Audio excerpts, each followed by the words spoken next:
Hello everyone, আসসালামু আলাইকুম। কেমন আছেন সবাই? আজকে আবারও চলে এলাম একটি রেসিপি নিয়ে। আর আজকের রেসিপিটা খুবই কমন একটা রেসিপি। রেসিপিটা দেখে নিশ্চয়ই বুঝতে পারছেন যে আমি আজকে একটা মাছের রেসিপি নিয়ে হাজির হয়েছি আপনাদের মাঝে। আর এই মাছটা হচ্ছে ঝাটকা মাছ। ঝাটকা মাছ কিংবা ছোট ইলিশ বা বাচ্চা ইলিশ যাই বলেন না কেন, অনেক সময় দেখা যায় যে আমরা এই মাছটা সচরাচর পছন্দ করি না। আজকে আপনাদেরকে এমন একটা রেসিপি দেখাবো যে এই মাছটা আপনারা যারা না খান তারা খেতে বাধ্য থাকবেন যদি একবার এইভাবে ট্রাই করেন। তো জাটকা মাছ রান্না করার জন্য আমি এখানে 5টা জাটকা মাছ নিয়েছি, খুবই ভালোভাবে ধুয়ে পরিষ্কার করে নিয়েছি আমি। এবং এখানে 1 বাটি পরিমাণে পেঁয়াজ স্লাইস করা নিয়েছি এবং 3টা টমেটো স্লাইস করা নিয়েছি। সাথে নিয়েছি ধনিয়া পাতা এবং কাঁচামরিচ ফালি করা। এ পর্যায়ে মাছগুলোতে আমি এক এক করে মশলা দিয়ে দিব।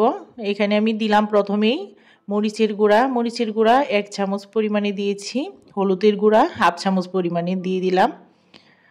সাথে দিয়ে দিব ধনিয়া গুঁড়া 1/2 চামচেরও কম পরিমাণে দিয়েছি। স্বাদ মতো লবণ দিয়ে দিলাম। এখন মশলাটার সাথে মাছগুলোকে খুবই ভালোভাবে মিক্স করে তারপর আমি 5 মিনিটের মতো রেস্টে রেখে দিব।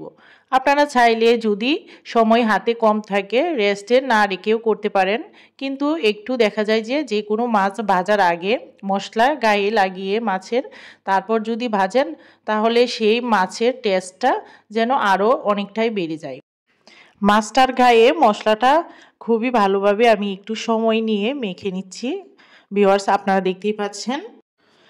মাছটাকে 5 মিনিট রেস্টে রাখার পর চলে এলাম চুলায় কড়াই বসিয়ে দিলাম। কড়াইয়ে দিয়ে দিলাম রান্নার রেগুলার সয়াবিন তেল দেওয়ার পর তেলটা যখন গরম হয়ে আসছে খুবই ভালোভাবে তখন দিয়ে দিলাম মাছগুলো।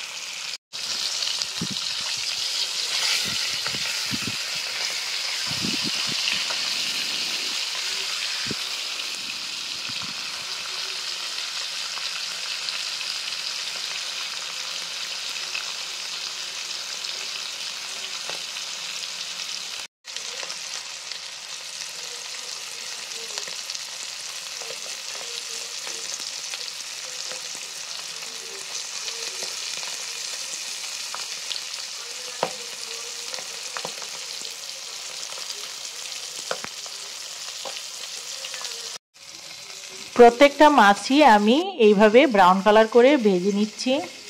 মাছগুলো ভেজে নেওয়া হয়ে গিয়েছে। এখন সেই মাছ ভাজার যে তেলটা অবশিষ্ট ছিল সেই তেলেই আমি স্লাইস করা পেঁয়াজগুলো দিয়ে দিলাম। পেঁয়াজগুলো ভাজার জন্য আমার মনে হয়েছিল আর একটু তেল লাগবে, তাই আমি আর অল্প একটু তেল দিয়ে তারপর দিয়ে দিলাম টমেটো স্লাইস করা। টমেটো এবং পেঁয়াজ একসাথে খুবই ভালোভাবে ভেজে নিতে হবে। ছোট ইলিশ মাছগুলো কিন্তু এইভাবে রান্না করলে বেশ ভালো লাগে খেতে। আপনারা যারা এই মাছটা খেতে পছন্দ করেন না তারা একবার হলেও এইভাবে ট্রাই করে দেখতে পারেন। আশা করছি আপনারা নিরাশ হবেন না। এইভাবে যদি একবার রান্না করে পরিবারের সবাইকে খাওয়াতে পারেন তাহলে আশা করছি সেকেন্ড টাইম আপনার কাছে বায়না ধরবে এই মাছের রেসিপিটা খাওয়ার জন্য। পেঁয়াজ এবং টমেটোটা যখন ব্রাউন কালার হয়ে আসবে তখন দিয়ে দিলাম আমি এখানে পানি। এখানে আমি 2 কাপ পরিমাণে পানি ইউজ করেছি। আপনারা আপনাদের পরিমাপ বুঝে পানিটা ইউজ করবেন। তারপর দিয়ে দিচ্ছি এখানে মরিচের গুঁড়া 1 চা চামচ, ধনিয়া গুঁড়া 1 চা চামচ, জিরা গুঁড়া 1/2 চামচ এবং হলুদের গুঁড়া 1/2 চামচ। সাথে দিয়ে দিলাম স্বাদ মতো লবণ। এই পর্যায়ে মশলাটাকে খুবই ভালোভাবে কষিয়ে নিতে হবে, কারণ মশলাটা যতটা কষানো ভালো হবে তরকারিটার কালারটাও কিন্তু ততটাই ভালো আসবে। মশলাটা খুবই ভালোভাবে কষিয়ে নিয়ে তারপর আমি ভাজা মাছগুলো দিয়ে দিলাম। সাথে দিয়ে দিলাম ধনিয়া পাতা স্লাইস করা এবং কাঁচামরিচ ফালি করা।